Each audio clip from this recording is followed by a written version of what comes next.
History leaves clues, not metaphors, evidence. When nations collapse, they don't do it in unique ways. They follow a script so familiar it feels engineered. First comes separation. Rulers drift upward. Citizens are left behind. Then paralysis. Problems pile up, solutions vanish. The middle class loses faith.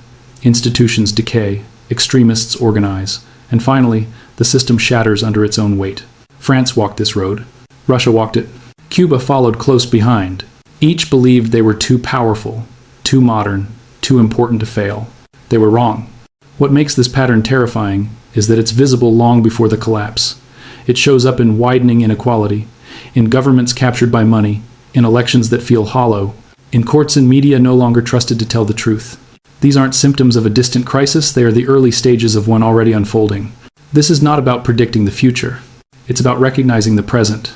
Revolutions don't explode out of nowhere.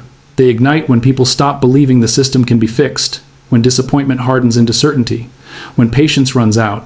This is the story of those stages of how nations unravel and why revolutions so often betray their own promises. And it is the story of why the United States is no longer approaching this pattern cautiously. It has already crossed the threshold. Every collapsing nation leaves behind a trail of clues, not poetic ones, but measurable, repeating, almost clinical. The six-stage blueprint is not a theory invented by historians. It is a pattern extracted from the wreckage of governments that believed they were untouchable. It always begins the same way. Wealth pools at the top until it becomes a mountain casting a shadow over millions. That is stage one inequality. Not just economic but emotional. The quiet indignation of a society that feels rigged. Stage two arrives when those in power stop solving problems and start managing appearances. Corruption becomes normal, incompetence becomes expected. Governments grow bloated, unresponsive, or outright hostile to reform. Nothing changes, or worse, the changes benefit only the few. Then the hinge point, stage three. The middle class, the group that stabilizes nations, begins to crack. Rising costs, shrinking opportunities, expectations collapsing under reality. Revolutions do not erupt from the poorest. They ignite from those who thought they had a future. Stage four is where history starts to accelerate. Trust dies.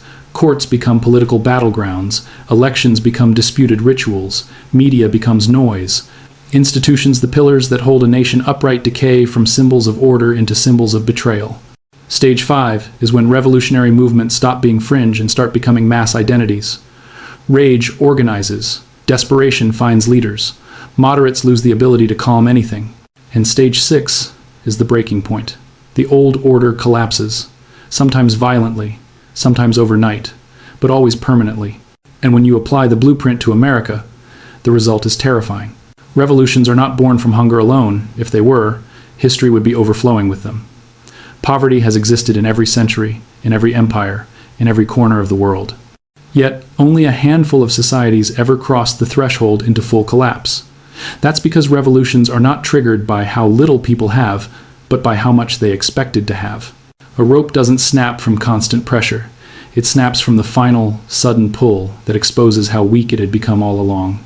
What truly destabilizes a nation is the widening gap between promise and reality. When people believe they deserve better because they were told they would have better, disappointment turns into resentment, and resentment turns into rage. In France, expectations rose faster than bread could be baked. In Russia, industrial workers expected dignity and instead received bullets. In Cuba, educated young men expected a future and were handed a dictator. It's the betrayal that breaks people, not the struggle. It's the moment they realize the system isn't failing accidentally. It's failing them. That is why revolutions erupt suddenly, violently, all at once. Not because people are starving, but because they are done waiting. 3 nations reached that breaking point. 3 nations snapped. Now, a fourth is fraying. France in 1789 was a paradox wrapped in silk. To the outside world, it was the crown jewel of Europe, elegant, cultured, the beating heart of art, philosophy, architecture, and fashion. Paris dazzled like no other city on earth.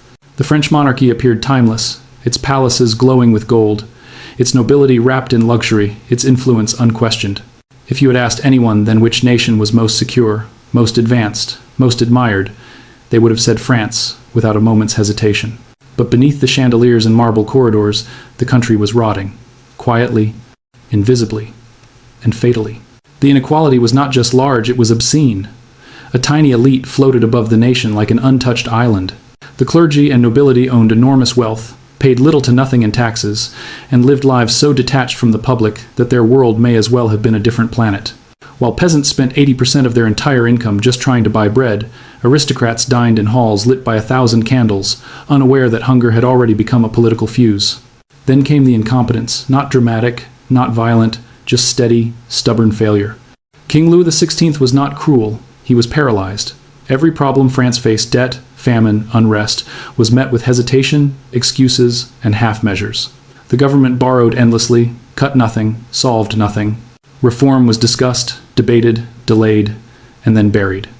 The people suffered, the elites stalled, and the monarchy drifted toward disaster, convinced that its centuries of power made it safe. France was not collapsing yet, but the foundations were cracking.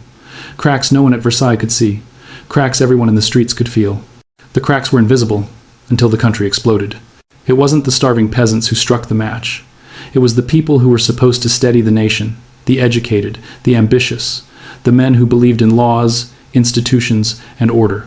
These were lawyers, merchants, teachers, writers, the very backbone of France's rising middle class. They were not revolutionaries by nature. They were reformers. But reform only works when the system responds, and France's did not. When Louis XVI summoned the Estates General for the first time in 175 years, the moment was supposed to calm the country. Instead, it revealed the truth. The system was rigged beyond repair. One vote for the clergy, one vote for the nobility, one vote for the millions of ordinary French citizens. A 2-1 permanent defeat, locked into law. The message was unmistakable, the people could speak, but their voice would never matter.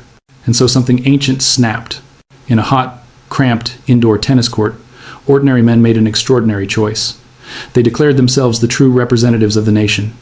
They vowed not to leave until France had a constitution. No weapons, no army, just resolve.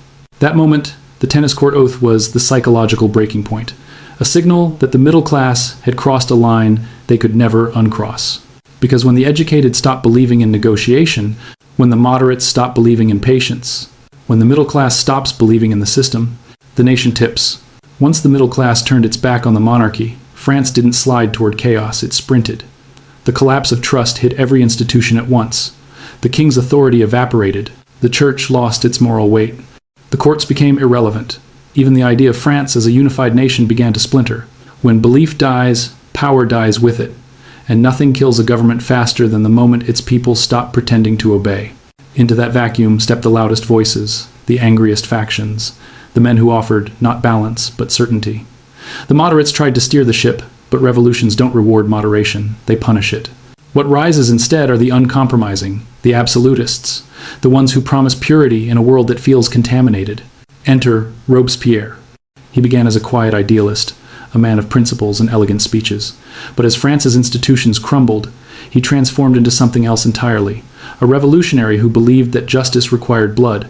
Under him, the political center collapsed. Debates turned to accusations. Accusations turned to arrests. The streets belonged not to the people, but to the mobs who believed they were the people.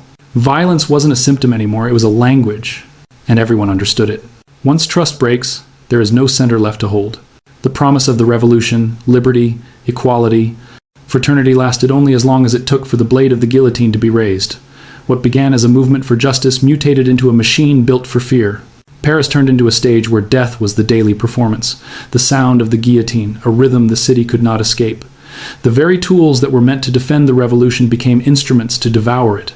The king's execution was not just a punishment, it was a declaration. A monarchy that had ruled for nearly 1,000 years ended with a single, sharp fall of steel. His wife followed. His allies followed. His critics followed. Anyone who hesitated, questioned, or simply stood in the wrong crowd could find themselves accused of disloyalty. In the name of protecting the revolution, Robespierre and the Committee of Public Safety unleashed a purge that fed on rumor more than evidence. Equality became a slogan shouted over mass graves. Justice became a verdict delivered in minutes. Freedom became something people whispered about, not something they lived. Villages lost sons and fathers. Cities drowned in fear. The revolution didn't spiral out of control, it was driven there deliberately, fueled by paranoia and the belief that terror was the only way to preserve purity. And yet, in the end, the architects of fear were consumed by their own creation. Robespierre himself was dragged to the guillotine. condemned by the same mechanisms he had perfected. This was stage 6, the complete collapse of order, replaced not by harmony but by chaos, vengeance, and tyranny wearing the mask of virtue. The revolution promised freedom and delivered fear. Russia in 1917 looked unshakable from a distance, a vast empire stretching across continents, ruled by a dynasty that had survived wars, famines, invasions, and centuries of turmoil. Its palaces glittered like frozen monuments to permanence. Its armies were enormous. Its ruler, Tsar Nicholas II, believed his power came directly from God. And yet, behind this image of strength was a nation hollowed out by the same forces that once consumed France. Inequality in Russia wasn't merely economic, it was feudal. Millions of peasants lived lives that hadn't changed since the Middle Ages. Entire families worked land they didn't own, paid rents they could never escape, and served nobles who barely acknowledged their existence. In the cities, new factory workers labored 12 or 14 hours a day for pennies, while the aristocracy danced in marble halls. It was stage 1, in its most brutal form. Then came the incompetence, staggering, deadly, undeniable. The Tsar clung to rituals and tradition while the world modernized around him. His government was corrupt, directionless, lost in a fog of privilege. When peaceful protesters marched in 1905 to ask for bread and basic rights, the imperial guards responded with gunfire. Hundreds died. That day, Bloody Sunday didn't just spill blood. It shattered the illusion that the Tsar cared for anything beyond his throne. Trust didn't erode. It vanished. And just like in France, the middle class and workers began to break. World War I pushed the nation beyond its limits. Millions of soldiers marched to the front without boots, without bullets, without hope. Entire divisions surrendered because surrender was more logical than fighting a war their leaders could not manage. A nation of millions fell in a matter of months, while Russia staggered through war, famine, and political paralysis. One man understood the pattern better than anyone, Vladimir Lenin. He recognized what most governments never do, that once institutions lose their legitimacy, power doesn't fade, it transfers. And he was ready to catch it the moment it slipped. As the provisional government struggled to control the nation after the Tsar's abdication, Lenin offered something dangerously simple: clarity. Peace, land, bread. 3 words, 3 promises. 3 solutions to the suffering that had engulfed Russia. He didn't persuade the nation with ideology, he persuaded them with relief. While moderates debated reforms, Lenin built a revolution. Factories were restless, soldiers were deserting, peasants were seizing land. Russia wasn't a nation looking for leadership, it was a nation looking for someone to end the pain. And Lenin positioned the Bolsheviks as the only group capable of doing it. In a collapsing system, the extremists always look like the ones with answers. When the institutions finally buckled, the takeover happened quickly, almost quietly. The Winter Palace fell not in a thunderous battle, but in a series of coordinated moves that lasted mere hours. The government evaporated, and the Bolsheviks stepped into the vacuum with ruthless efficiency. The shortcut to power wasn't a march. It was an opportunistic slide into a void. This was stage 4 and stage 5 unfolding in real time, the collapse of trust followed by the rise of a revolutionary movement ready to seize everything the moment the state let go. Extremists win when moderates fail. What followed Russia's revolution was not the dawn of justice that so many had imagined. It was one of the darkest descents into chaos any modern nation had ever endured. The moment the Bolsheviks seized power, the old world didn't simply disappear. It fought back. Monarchists, liberals, nationalists, foreign armies, and countless factions with their own visions for Russia collided in a civil war so vast and violent that its scars are still visible today.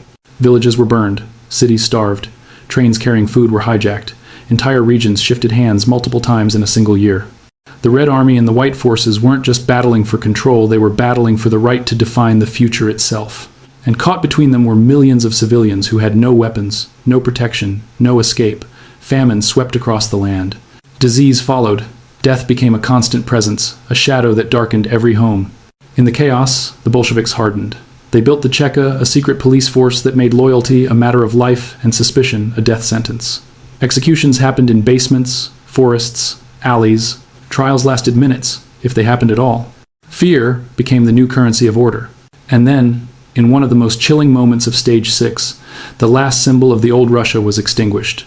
The Romanov family, the Tsar, his wife, their children were taken into a basement and shot.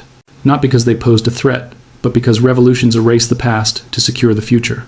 A dynasty that had ruled for 300 years ended with gunfire echoing off cement walls.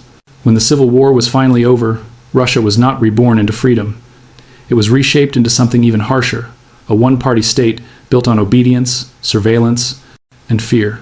The iron fist had changed hands, but it had not loosened. The revolution didn't free Russia, it replaced one iron fist with another. Cuba, in the 1000. 950 seconds was a postcard of paradise turquoise water, glittering casinos, American tourists pouring into Havana, money flowing through nightclubs and beachfront hotels. On the surface, it looked modern, prosperous, and full of possibility. But just like France and Russia before it, Cuba's beauty was only the mask. Underneath was a nation divided by a canyon of inequality and ruled by a regime that treated power as a private inheritance. Fulgencio Batista, the man who controlled Cuba, wasn't just corrupt, he industrialized corruption. Elections were meaningless, courts were performative, and police forces acted like enforcers for the wealthy.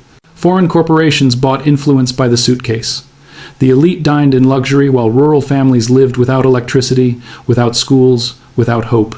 The island glittered for visitors, but for ordinary Cubans, opportunity was a locked door. This was stage 1 and stage 2 in their purest forms, wealth hoarded at the top, government serving itself. And then came a young lawyer named Fidel Castro. His first attempt at revolution, the Moncada barracks attack, was a humiliating failure. Most of his men were killed or captured. Castro himself was dragged into court and imprisoned. But even in defeat, something important changed. He became a symbol. His "history will absolve me" speech turned him from a rebel into a storyteller, someone who could explain Cuban suffering in a way that felt unavoidable, almost destined. When he was released and returned on the tiny yacht Granma with just 82 men, the world barely noticed. Batista certainly didn't. He thought Castro's movement would die in the mountains like every failed rebellion before it. But revolutions don't begin when the world pays attention. They begin when the world looks away. From the Sierra Maestra, Castro built an army out of peasants, students, farmers, people abandoned by the regime. Every village Batista's soldiers burned created 10 more recruits. Every beating, every disappearance, every silenced journalist strengthened the revolution's narrative. A spark in the mountains became a fire across the island. Batista's collapse didn't happen slowly, it happened all at once, like a structure that had been hollowed out for years and finally gave way under its own weight. By the late 950 seconds, his regime had become a machine powered by fear and sustained by corruption. Torture chambers, disappearances, and rigged elections weren't secrets, they were the system. And when a government no longer hides its brutality, it signals something fatal. It believes the people are too afraid to resist. But the people were no longer afraid. Every violent crackdown backfired, turning students into rebels, rebels into martyrs, and martyrs into symbols. Castro's fighters gained ground, village by village, road by road, gathering support not because they promised ideology, but because they represented the only alternative to a regime everyone despised. Batista's military fractured, soldiers deserted, commanders fled with looted money. The state was collapsing from within. On New Year's Day, 1959, Batista fled Cuba with $300 million, no speech, no final stand, no dramatic last appeal. A dictatorship that once seemed immovable vanished overnight. Crowds poured into the streets as Castro's column entered Havana, celebrated as liberators. But revolutions don't end when the dictator falls. That's when the second transformation begins. Within months, political opponents were put on trial, trials that lasted minutes, followed by executions broadcast for the cheering crowds. Newspapers were shut down, critics were jailed, businesses were seized. The revolution that had promised democracy shifted into a one-party state with a new strongman at the center. In Cuba, corruption didn't disappear. It simply changed uniforms. Revolutions don't stop corruption, they reset who controls it. When you line France, Russia, and Cuba side by side, the similarities become impossible to ignore. 3 different cultures, 3 different eras, 3 different political systems, yet each one marched through the same 6-stage sequence as if following a script written long before their leaders were born. Stage 1. Wealth concentrated at the top. Stage 2. Governments trapped in corruption or incompetence. Stage 3.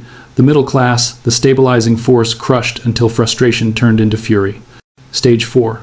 Trust in institutions collapsing like a bridge, with its support beams kicked out. Stage 5. Extremists stepping forward to fill the vacuum. Stage 6. The old order swept away in a tide of chaos, violence, or dictatorship. These revolutions did not erupt randomly. They unfolded predictably. France believed its 1,000-year monarchy made it untouchable. Russia believed its empire was too massive to break. Cuba believed modernity and foreign money would protect it. They all believed they were exceptions. They all followed the pattern anyway. And when you map the same blueprint onto the United States today, the same inequality, the same political paralysis, the same collapse of institutional trust, the same radicalization on both sides, the parallels aren't just striking, they're alarming. Which brings us to the part no one wants to hear. The United States fits the pattern perfectly. In America today, inequality isn't a statistic, it's a landscape. You can see it from the sky. Penthouses rising above tents, private jets lifting off beside workers juggling 3 jobs, billionaires debating space travel while families debate which bill they can afford to pay this month.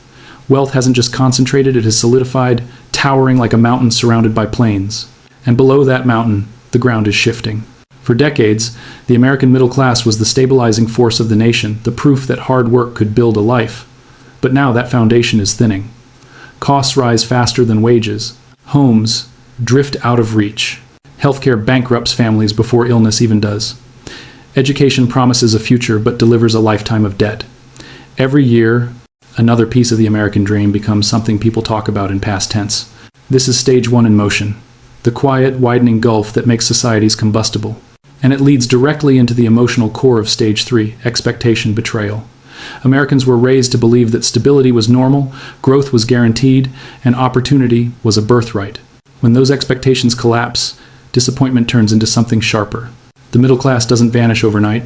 It erodes paycheck by paycheck, bill by bill. In France, this was the fuel. In America, it's already burning. Trust in American government once acted like a national glue, imperfect, but strong enough to hold disagreements together. That glue is dissolving. Congress is trapped in endless gridlock, passing little, solving less, performing more. Lobbyists shape legislation behind closed doors. Corporations influence policy with checkbooks instead of votes. Agencies meant to regulate industries are run by former executives of those same industries. And the public sees all of it. What used to be called public service now feels like a marketplace where access is sold and accountability is optional. Scandals don't shock anyone anymore, they exhaust them. Corruption isn't hidden, it's normalized. Incompetence isn't denied, it's expected. This is stage 2. Not dramatic collapse, but steady erosion, the moment a government stops functioning for the people and starts functioning for itself. And ordinary Americans feel it. Every pothole not fixed, every bill not passed, every crisis met with speeches instead of solutions. People don't lose faith all at once. They lose it grain by grain, until one day they realize there's nothing left. And when citizens believe the system won't fix itself, they stop waiting. For generations, the American middle class was the engine of stability. The group that bought homes, started families, built businesses, and believed the future would be better than the past. Today, that engine is misfiring. Not because people stopped working hard, but because the math of modern life no longer adds up. A college degree was once a ladder. Now it's an anchor, dragging millions into decade-long debt before their adult lives even begin. Housing used to be the first step into adulthood. Now it's a luxury reserved for the lucky. Medical bills can destroy a family faster than illness. Groceries, rent, gas, everything rises except the paychecks meant to cover them. The middle class is squeezed from both sides, costs surging upward, opportunities slipping downward. And something deeper is happening beneath the surface. Expectations are collapsing. When a generation realizes it will not live better than the one before it, disappointment hardens into something combustible. Revolutions don't erupt from the poorest. The poor have always been poor. They erupt when the people who were promised stability begin to drown, while others watch from yachts. They erupt when teachers, nurses, engineers, small business owners, with the backbone of a nation, feel cheated by the very system they supported. A shrinking middle class doesn't just weaken an economy, it destabilizes a country. Revolutions don't start with the poor, they start with the disappointed. Institutional trust is the final pillar that holds a nation together, and in America, that pillar is cracking in real time. Elections, once a symbol of collective decision-making, are now dismissed by millions as fraud or manipulation, regardless of which side wins. Courts are viewed not as neutral arbiters, but as extensions of political tribes. The media, once a common source of truth, has fractured into echo chambers where every story has 2 versions and neither is believed universally. Even law enforcement, long seen as the backbone of order, now sits in the crossfire of public suspicion. To some, it is biased. To others, it is weak. To many, it is simply another institution that no longer represents them. And federal agencies, the FBI, the IRS, Intelligence bodies are trapped in a storm of accusations, mistrust, and political weaponization. This is stage 4, the point in the revolution cycle when a country stops functioning as one nation and begins living as two or more realities occupying the same land. Facts become negotiable. Loyalty becomes conditional. Every institution becomes a battlefield. When people no longer believe in the systems that once mediated conflict, conflict moves to the streets. History shows that once trust collapses, nations don't drift back toward unity. They move forward into something more volatile. The center weakens, extremes gain gravity, and the entire political structure becomes dangerously fragile. This is the stage just before the storm. When trust collapses, people don't move toward moderation, they move toward certainty. They seek out leaders who speak in absolutes, not compromises. They gravitate toward movements that promise clarity in a world that suddenly feels illegible. And this is where stage 5 takes shape. When revolutionary ideas stop being fringe arguments on the internet and start becoming identities embraced by millions. In America, you can already see the outlines forming. On the left, there is a growing belief that capitalism itself is the enemy, that wealth must be forcibly redistributed, that the system is rotten beyond repair, that only sweeping structural upheaval can correct decades of inequality. On the right, there is rising support for strongmen figures, for extraordinary powers, for breaking rules in the name of saving the nation, for the idea that democracy is too broken to protect the country's values. These are not whispers anymore. They are platforms. They are movements. They are gathering momentum. And the moderates, the people who once held the middle together, are shrinking. They're exhausted, drowned out, or simply disengaging. When the center dissolves, extremes don't balance each other. They accelerate each other. This is how stage 5 always begins. Two visions of a country, neither willing to yield. Two realities, both convinced the other is an existential threat. Two sides waiting for a spark not to protest, but to choose. The next spark won't create protests. It will create sides. Stage 6 is the destination no nation ever believes it will reach until it does. It is the point where political tension hardens into political violence, where polarization becomes fragmentation, and where the invisible lines running through a society finally tear it apart. No two countries collapse in exactly the same way, but the outcomes always rhyme. And when you examine America through the same lens that revealed France, Russia, and Cuba's fate, a set of chilling possibilities emerges. One future is a rise in organized political violence, not isolated riots, but coordinated groups acting with purpose, strategy, and the belief that force is justified. In France, it was the mobs and the guillotine committees. In Russia, it was the red and white armies battling street by street. In Cuba, firing squads became a tool of order. America has millions of armed citizens, dozens of radical factions, and a political climate already primed to justify aggression in the name of saving the country. It wouldn't take much for violence to move from spontaneous to systematic. Another future is a drift toward authoritarianism, not always through force, sometimes through exhaustion. When democracies lose their ability to function, people begin to crave efficiency. A leader who promises to clean up the mess becomes appealing. In France, that leader was Napoleon. In Russia, Stalin. In Cuba, Castro. History shows that desperation invites strongmen, and strongmen rarely leave voluntarily. A third possibility is fragmentation states ignoring federal authority, regions refusing to comply with national decisions, local governments acting as independent entities. America has flirted with this before.